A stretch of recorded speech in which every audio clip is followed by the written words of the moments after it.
to take just a minute to share a special announcement. FCA stands for Fellowship of Christian Athletes. Gary Maggard is our representative in our area, and he has been working pretty tirelessly to try to get into more schools and to have more activities. And there have been several meetings in the county, countywide. All of the churches were invited, and we're going to try to do a special event on, well, I'm going to try to do it, we're going to do it. Saturday, October 19th from 10 a.m. to 6 p.m. up at the high school is a Super Youth Day. We'll have a bunch of flyers available to hand out on Wednesday at Awana. But not only do we want to get the word out to everybody, but they're going to need some help pulling this off, folks. Okay? So if you could mark your calendar, Saturday, October 19th, any way that you can help, I will try to see if there is a sign-up sheet or what areas that that they will need help in, and get that out to you maybe this evening, but no later than next Sunday. Just make sure you mark that on your calendars, if you will. We're going to be in Hosea chapter 5, and you haven't been with us for a while. Hosea is a very interesting book because it is one great big object lesson. God chose the prophet Hosea to be an example to the nation of Israel, northern kingdom and southern kingdom. And he chose Hosea to do something that was pretty incredible. He asked him to marry a lady that was going to be unfaithful to him. And knowing that he was going to have children in the family that were not his. To the extent that he names the three children things that are significant in portraying to the nation of Israel the coming judgment that is going to come. And yet, the nation of Israel doesn't turn back from it. And so we get into chapter 5 and we see that God moves from an object lesson into his courtroom. And he has been showing the nation of Israel as a legal claim against them how he has been faithful in keeping his covenant, but they haven't been faithful in keeping their part. They said, all of the words which you have said we will do. They haven't been doing that. They said, you will be our God and we will be your people. But although he's held up his end of the bargain, they haven't really held up their end of the bargain. Idolatry is running rampant, especially Baal worship. And it was brought in and started by Jeroboam when he started the golden calf worship in Dan and Bethel. And now we're getting to the end of chapter 5, and I want to start reading in verse 10, because now he's going to do something really interesting. He's been using Hosea as an object lesson to the northern kingdom. And here, in the last part of this chapter, he's going to turn around and use the northern kingdom as an object lesson to the southern kingdom, Judah and Benjamin. So let's start in verse 10, and then we'll bow for a word of prayer. The princes of Judah were like them that removed the bound. Therefore I will pour out my wrath upon them like water. Ephraim is oppressed and broken in judgment, because he willingly walked after the commandment. Therefore will I be unto Ephraim as a moth, and to the house of Judah as rottenness. When Ephraim saw his sickness and Judah saw his wound, then went Ephraim to the Assyrian and sent to King Jared, yet could he not heal you nor cure you of your wound. For I will be unto Ephraim as a lion, and as a young lion to the house of Judah. Even I will tear and go away. I will take away, and none shall rescue him.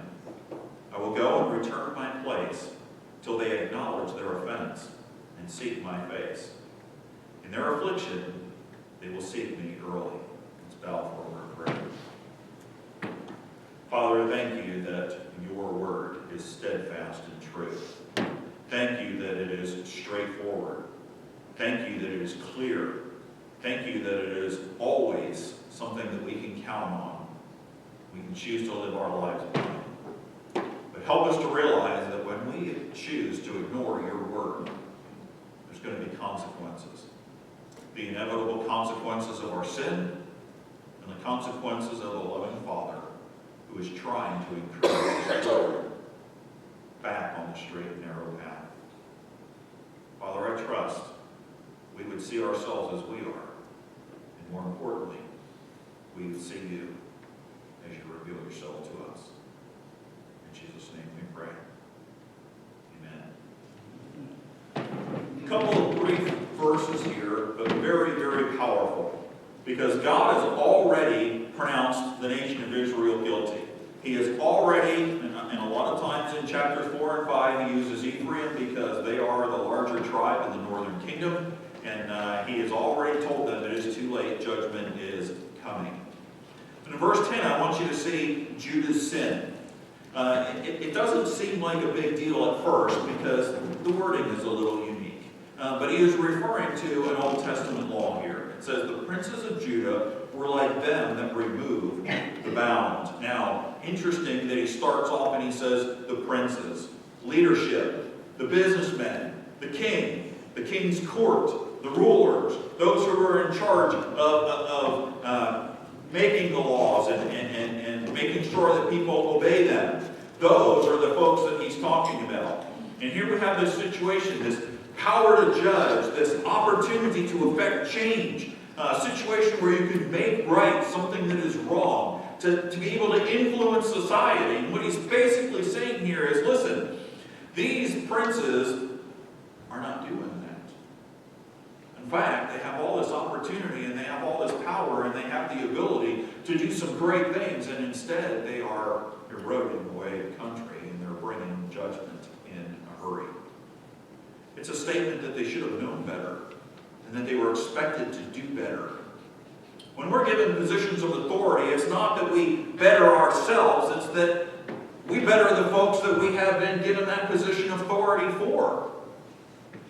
And here God says, Judah, I have something against you because you have an awful abuse of power going on. You say, what is that abuse of power? I've told you before, it is amazing how God can state something so simply. And here's one of these instances. He says, the princes of Judah have been like those that remove the bound. You say, what's the big deal about removing the bound? Well, think about it for a minute. The nation of Israel was promised through Abraham that they were going to be a great nation, that they were going to possess the land, and that they were going to bless all of the nations through Jesus Christ. So for the nation of Israel, except for how Jesus Christ is going to come through their lineage and bless everyone, two huge promises. They are going to be a great nation and they are going to possess the land. Now you remember, Joshua is dividing up all the land. And he sets the boundaries.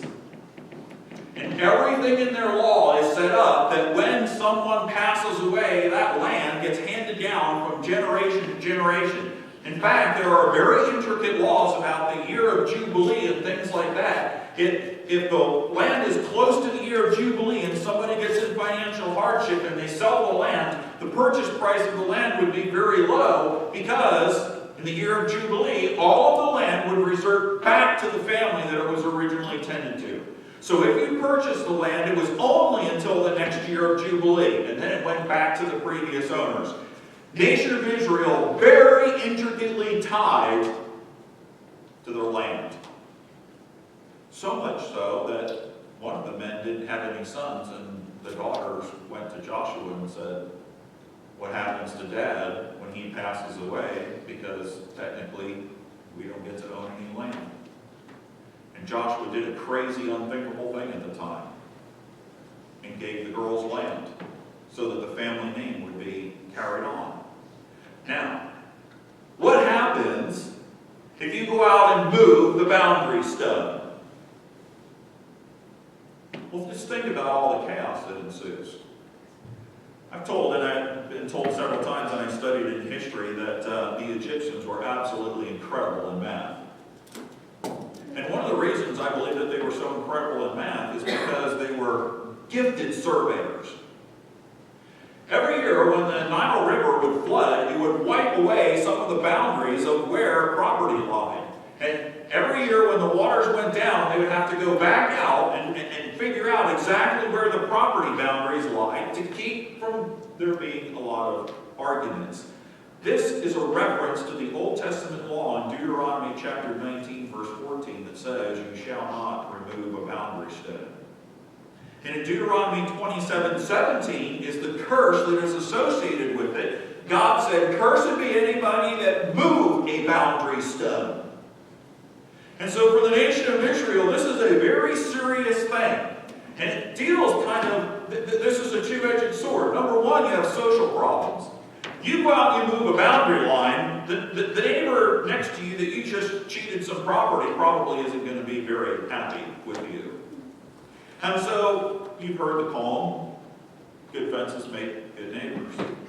That's the same principle here. When there is a clear boundary line, it removes the controversy, it checks covetousness.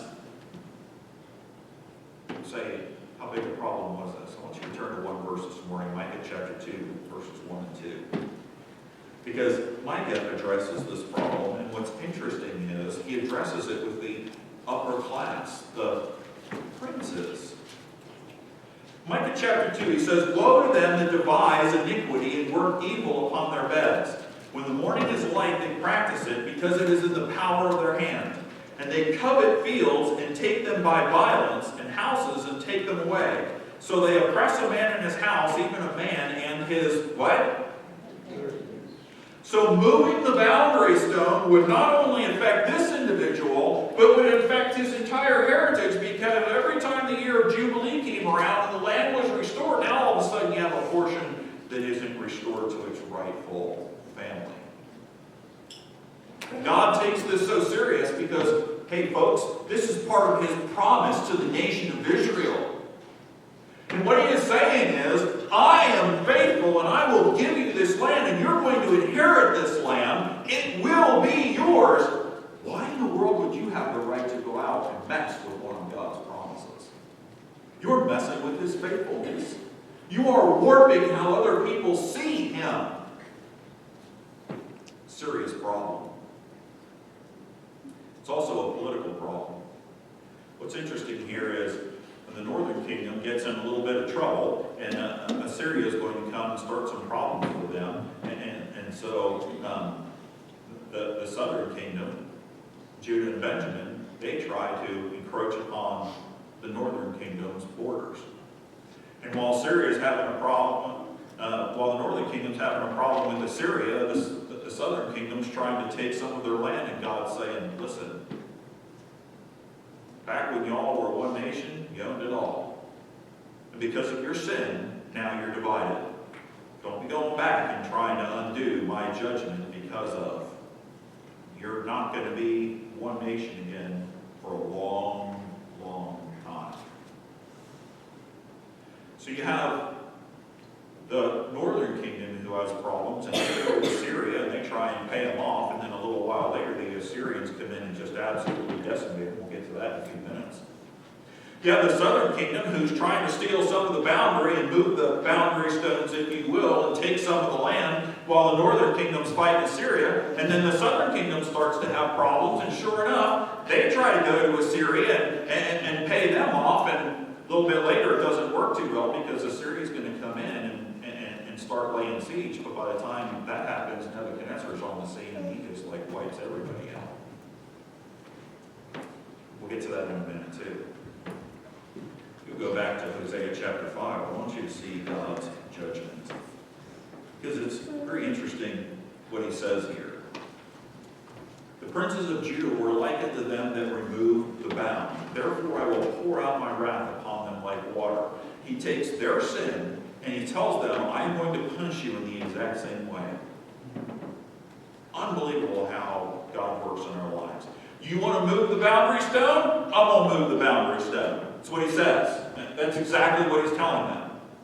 But he words it a little differently so that they would understand it.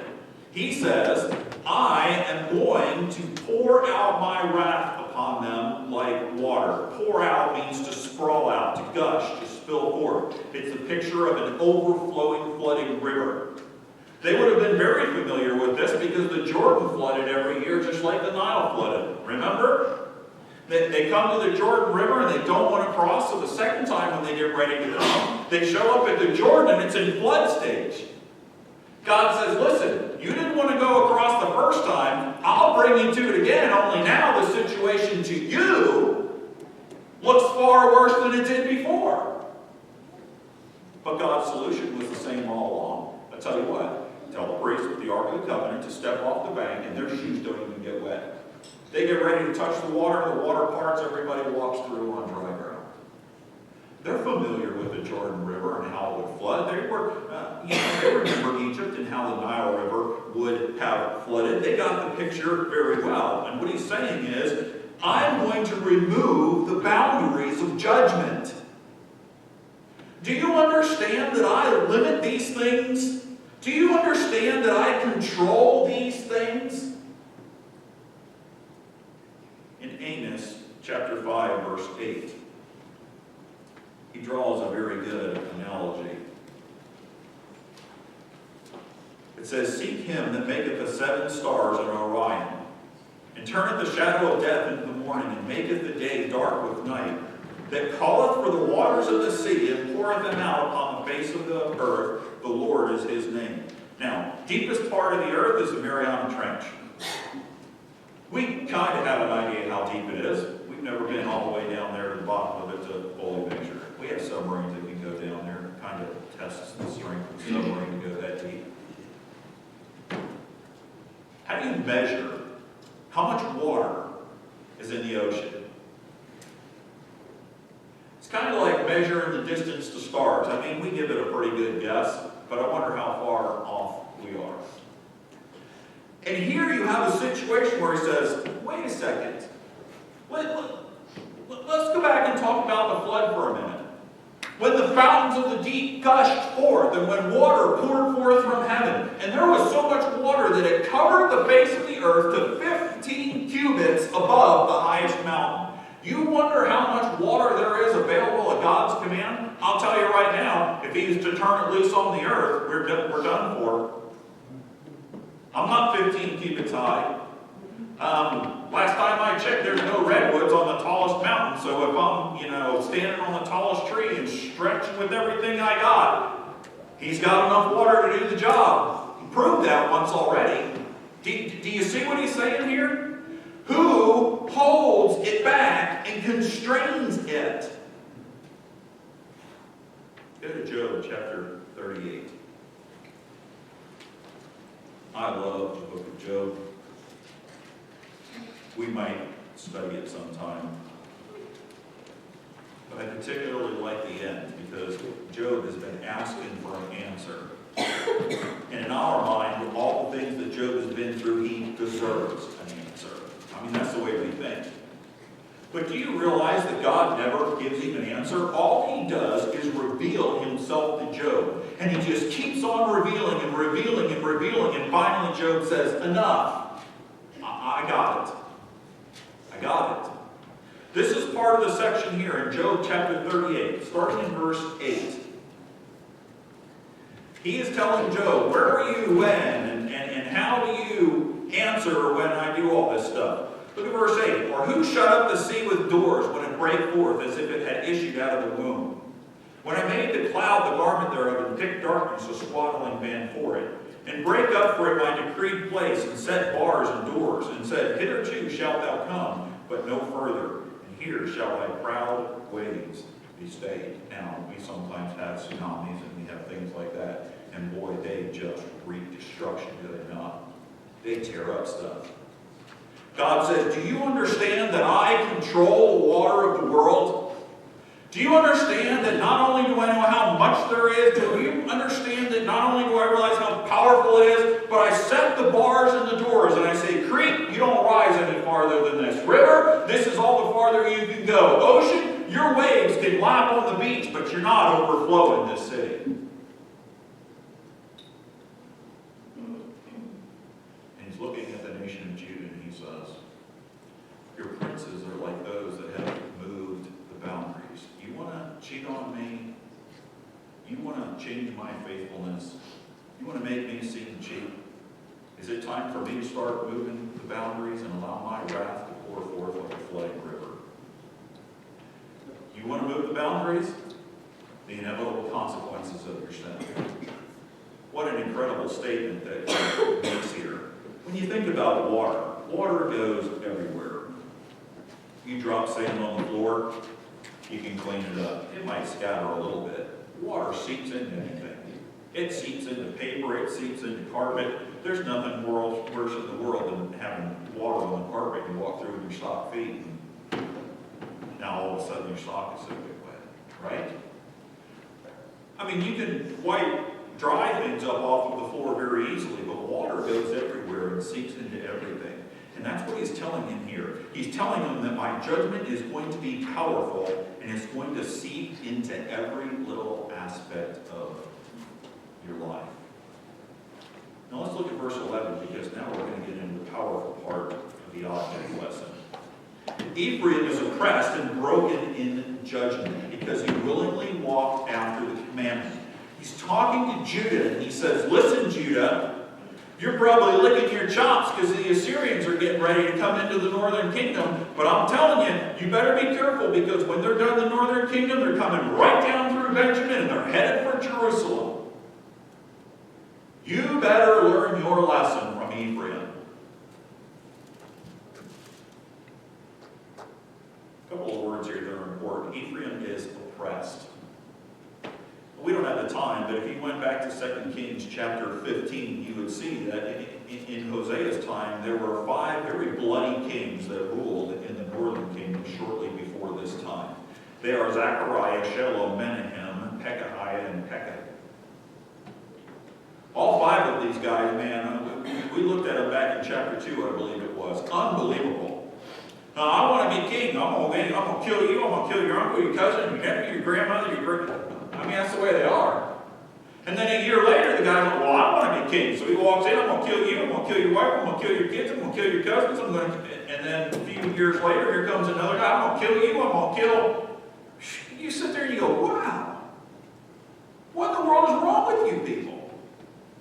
Very, very messed up political scene in the northern kingdom under these 5 kings. You got sedition, you got civil war, you got conspiracies, you got unrest.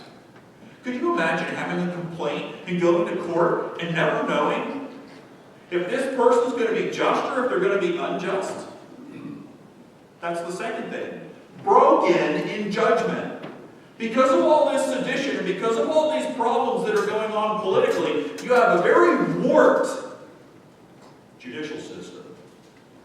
Bribery, extortion, very common. Fear of partial judgment or no justice at all. And when there's no justice, then people look at it and say, well, if so-and-so got away with it, why don't I get away with it? And God the whole time has been trying to judge them, and we're going to see, he says that he has been judging them softly. He has been gently rebuking them, trying to get them to turn back. And then he has to stop with the gentle and start with the rough. He does that in verses, can't skip this one, the end of it. Is broken in judgment because he willingly walked after the commandment. Now that's an interesting phrase too, because if you remember, when the kingdom split, Jeroboam decided that he was going to set the calves in Dan and Bethel. He made a decree and he told everybody, you don't need to go down to Jerusalem. And so the people could say, well, I didn't want to, but the king commanded to. And God saying, listen, you cannot use that as an excuse. You willingly followed the commandment. It may have been a command by the king, but you didn't have any problem with it. They worshiped the king's calves in Dan and Bethel in 1 Kings chapter 12 because they chose to, not because the king told them to. In fact, if you want to do an interesting study sometime, there were a whole lot of people in the northern kingdom that left the northern kingdom and went down to Jerusalem and Judah.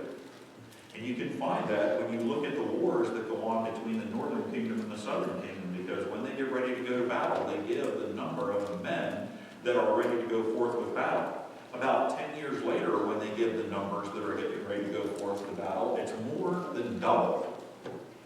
Now I'm telling you, considering that there's only 2 tribes down there, the girls must have been having about 3 or 4 babies a year to come up with that many.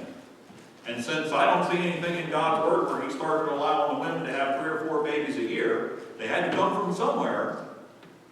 And we do know that from a couple of passages, there were large numbers of folks, especially Levites, who left the north when they started the idolatry and migrated down to the south. And God's saying, listen, you chose to stay in the north and you chose to worship in idolatry.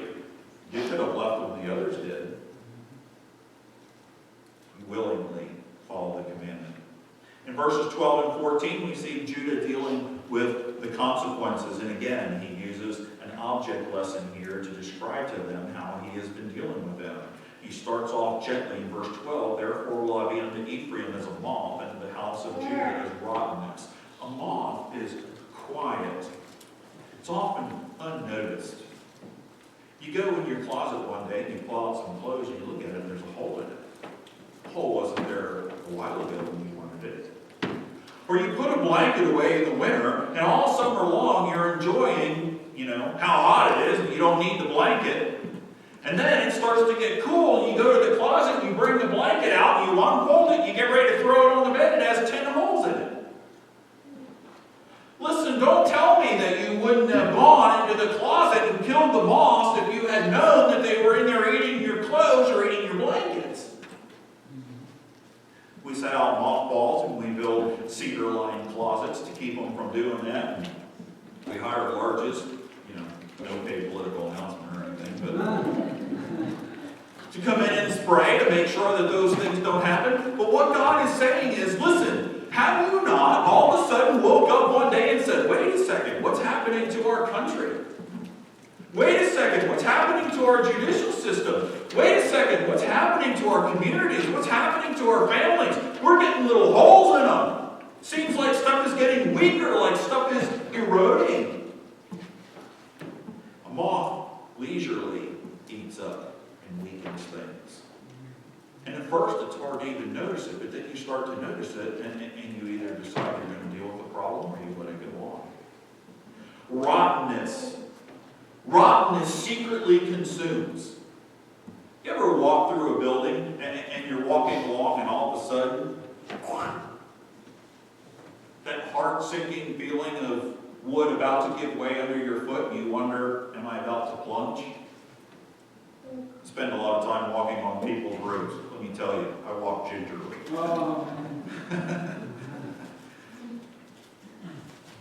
Whole roof's about to rot off. I'll tell you what we'll do. We'll throw some tin up there. That'll fix it. I start walking across the tin and the roof's like, yee. Why? Well, you don't see it anymore. It looks beautiful. I got this nice tin across it. But what's underneath it? What's the problem? You can't see it. Do you see what he's saying?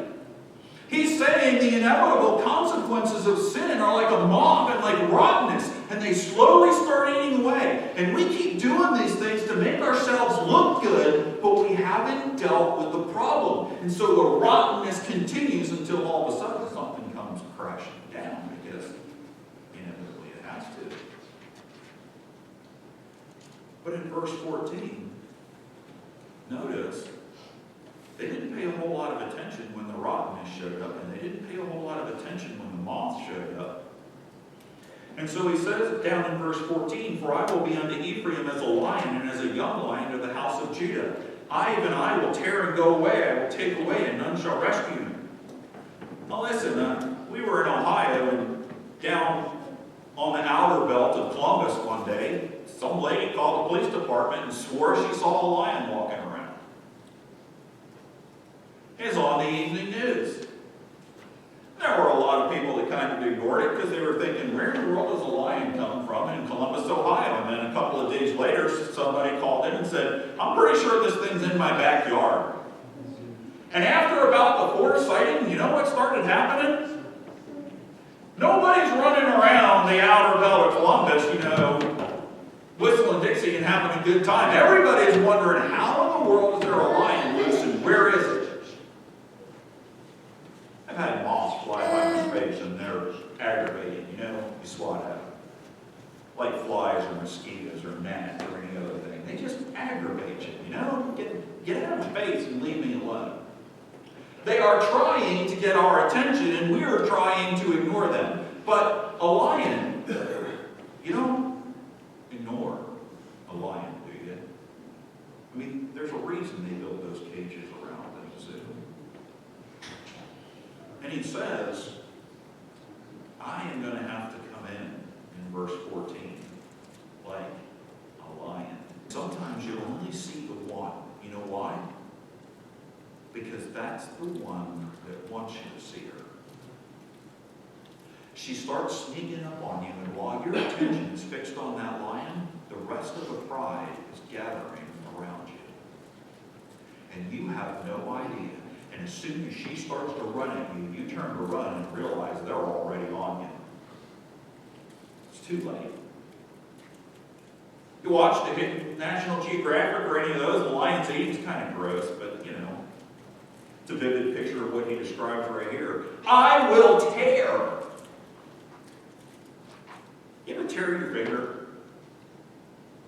I've cut my finger with a knife and had it bleed, you know, and you bandage it up and it makes a nice little wound. Have you ever been walking through the woods and catch one of those big thorn trees or a briar and it like rips a chunk out of you? You talk about hurting. It hurts way worse than ever cutting yourself with a pocket knife or a paper. Paper cuts are pretty bad.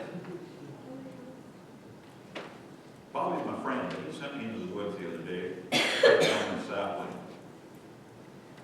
And I had so many briars in my hair, on my shirt, under my arms, around my legs. I said, Bobby, everything down here has a thorn or a briar. Why'd you eat the apple?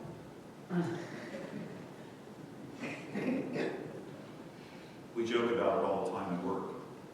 We deal with a lot of thorns and briars. They tear. It always hurts. And you know what's interesting about this analogy? Listen, he is telling them that the Assyrians are coming into the north, and eventually the Babylonians are going to wipe out the southern kingdom, and they're going to devour and they're going to tear. And when you tear something, it hurts what's torn away, and it hurts what's left behind.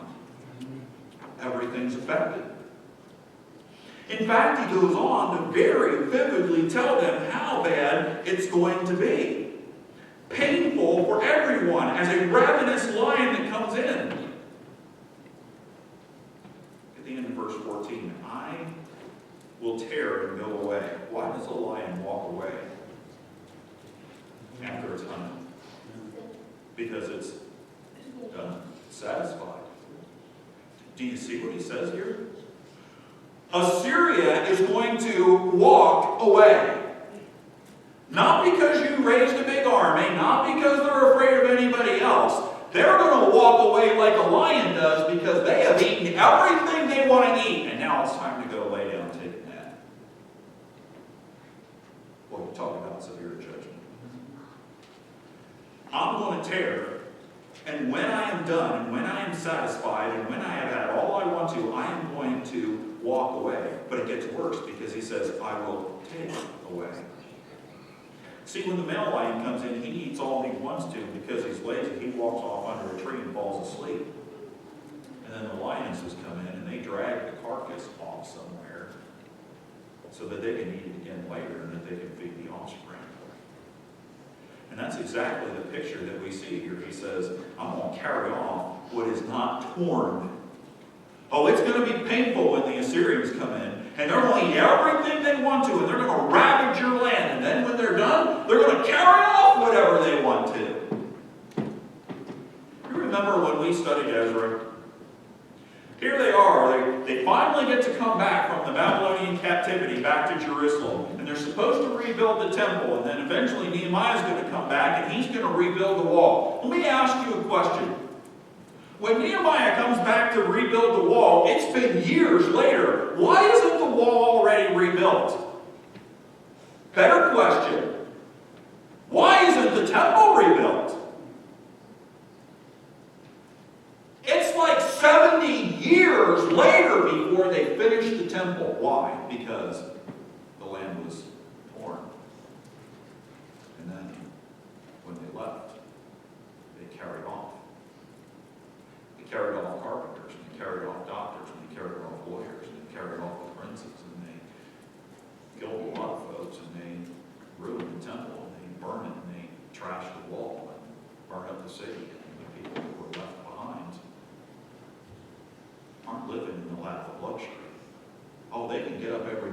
be thankful that they weren't carried off to Assyria, or that they weren't carried off to Babylon, but they also have to get up every morning and realize how many people were. And they have to live in the remnants of what's left. It's like a hurricane coming through the Bahamas. And you go down there 5 or 6 or 7 months later, and you can still tell that a hurricane destroyed half of the Bahamas. Oh, they might have fixed up some of the resorts, so we'll spend a bunch of money and go down there and visit. But life for the folks, the average folks that are still living there, you can tell they've been torn and ravaged. He comes in like a lion. None shall rescue them. None shall help them. That's what he says in verse 14. Now I want you to go back to verse 13. Skip it intentionally. And I want you to see there is a change that happens between verses 12 and verse 14. He stops being a moth, and he stops being rottenness to them, the inevitable consequences of their sin, and he starts being a judgment, the consequences of his wrath in judging sin. And in the middle of it, we learn something very important about God.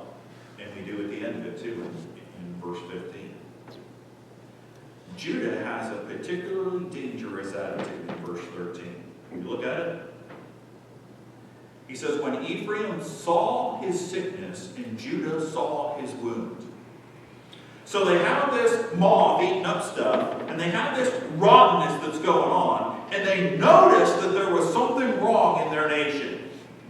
We have to fix this. It's not that they went into it blind and that there wasn't anything that needed to be addressed. They knew they needed to address it. They are in the middle of a time of need. So how are they going to fix it? Well, it says Ephraim went to the Assyrian and sent to King Jared, yet could he not heal you nor cure you of your wound. In 2 Kings chapter 15, verse 19, the Assyrians come in the first time. And the king gathers together all kinds, the last king of the northern tribe, by the way, gathers together all kinds of money, and he tries to bribe him and pay him. And the guy leaves, but then he turns around and he comes back like a year and a half or 2 years later and just wipes him out. By the way, the southern kingdom in Hosea 10, verse 6, won't be there obviously a while from now. Southern kingdom is going to turn to Egypt. Now, can I ask you a question? If you know you need help in your life, and you obviously see that there is rottenness and that the moth is eating away at something, whom are you going to turn to? Because for the nation of Israel, anything but God would do. Oh, we'll go down to Baal and we'll worship with Baal. We'll go to the Assyrians, and even though they're trying to kill us, we'll buy them off and do whatever. We'll run back to Egypt, even though God delivered us from there, and try and get their help. But we're just not going to confess and make our lives right before God Almighty, because, well, just can't do that. So look at verse 15 as we close. Judah has a horrible attitude that God has to address as a lion. And then in verse 15, he kind of asks a question here. Judah, will you repent? I will go and return to my place, God speaking, till they acknowledge their offense and seek my face. In their affliction, they will seek me early. And we learn something great about God here. You listen carefully for just a minute. I said last week that God is not interested in emergency worship. Nor is he interested in throwing little tokens at him. What is God interested in? Repentance. God wants repentance. They knew that there was a problem. We saw that, right? When they saw their need, when they saw their wound, and they still tried to meet it apart from God. And so God comes in like a lion, and he's going to cause all kinds of problems. And for years, Southern kingdom is going to be in Babylon 70 years. And the northern kingdom isn't even recognizable anymore because they are scattered all over the place. And Assyria brings in people from all over the place and beds them in there. Doesn't even look like the nation of Israel anymore. Oh, you want to move the boundary stone? How about I take you all the way to Babylon? How are you going to cheat your neighbor now? How covetous can you be now? How are you going to seek Baal now? God does the worst thing that he can possibly do. He withdraws his presence from our life. Guess who immediately shows up? That's what you see here in verse 15. He waits for acknowledgement of their offense. Turn to Leviticus chapter 26.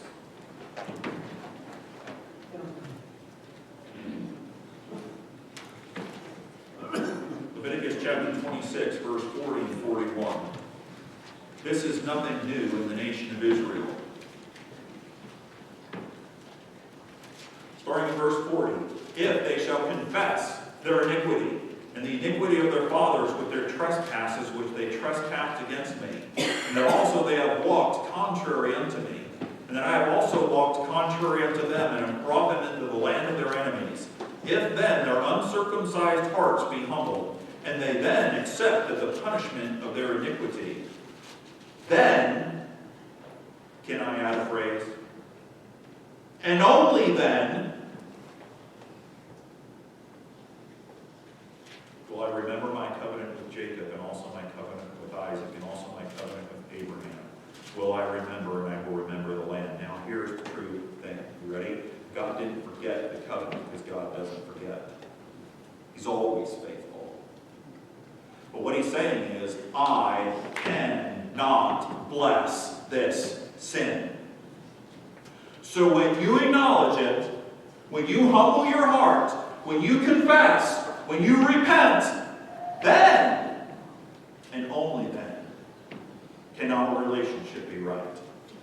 And when our relationship is right, oh, I will remember the covenant. I will bless you like I promised Jacob and like I promised Isaac. We don't have the time to go there. Ezekiel chapter 6, verse 9, chapter 20, verse 43, chapter 36, verse 31. All of them, same language. If you will repent. Go back to Hosea chapter 5, verse 15. If you will repent, and if you will seek my face. Again, isn't that what salvation is? If I acknowledge my sin, I see myself as God sees me. That's what confession is, isn't it? It's agreeing with God about what I have done in my life. And if I seek his face, I see myself the way he sees me in his word, and then I see him not in any preconceived way that I come up with, but as he reveals himself to me. If I'm going to be right with God, those two things have to happen. I have to see myself for what I am, for all of sin and come short of the glory of God. There is none righteous, no, not one. But I also have to see God for who he is. For he so loved this world that he gave his only begotten Son, that whosoever. He does not play favorites. Jesus Christ died for me as if I was the only sinner on the whole entire earth. And he died for you the same way. Gang, he'll try to get your attention with moths and with rottenness. When you're suffering the inevitable consequences of your sin, oh, he's trying to, like a father, to get you back on the straight and narrow, and you should not be doing that. If he has to take you into the courtroom and show you how you stand guilty before him, he will. But if you don't listen, and you turn to anything but God, then eventually He's going to draw back. And when you reach rock bottom and you have made a complete mess of your life, the only place you have left to look is up. Guess who's going to be standing there waiting? Because that's the kind of God He is. The goal of judgment is restoration. See, when somebody does something wrong to me, we want to get even, right? I mean, that's the way people think. We want to get even. And so we tend to think that that's the way God is too. Oh, He's sitting up in heaven with a club and He's ready to whack somebody upside the head. No! God wants restoration. He came down in the cool of the day to walk and talk with Adam and Eve after they had sinned. Why? Because He wanted fellowship with them. And when they were done hiding, and when they were done blaming each other, and when they were done blaming Him, He laid out the consequences, and then He made a sacrifice to make it right. Because I can't work my way to Him, and I'll never be good enough to reach Him. But praise God, He loved me, and did for me what I couldn't do for myself. Every head bowed, every eye closed. I'm not going to keep you long. We're not even going to play a song and sing. Listen, if you've never trusted Jesus Christ as your personal Savior, if you have no idea how great it is to have your sins forgiven, don't walk out this morning without talking to somebody. I'll be around afterwards. I would be glad to show you from God's Word how you can know for sure you can spend eternity in Him. I don't know your heart. I don't know how He's working in your life. Don't want to. None of my business. But you know what God's doing in your life. Are you paying attention? Are you listening when He rebukes and when He exhorts and when He corrects? Or is He going to have to come in like the Lion of Judah and do some ripping and tearing before you get serious about Him? He desperately seeks those who will worship Him in spirit and in truth. Are you seeking Him like He's seeking you? Father, thank you for your word. Thank you that it meets every need in our life. I don't always like what it has to say because it convicts me of selfishness. It convicts me of pride. It convicts me of sin. But it is a lamp unto my feet and a light unto my path. And if I will humble myself, and I will beg that your Holy Spirit enlightens your word in my life, I can avoid so much trouble. There is a friend that sticketh closer than a brother. There's someone who loves us when there's nothing to love. There's a Savior that gave Himself on the cross of Calvary. And I trust that every person within the sound of my voice will know for sure where they'll spend eternity someday. We thank you.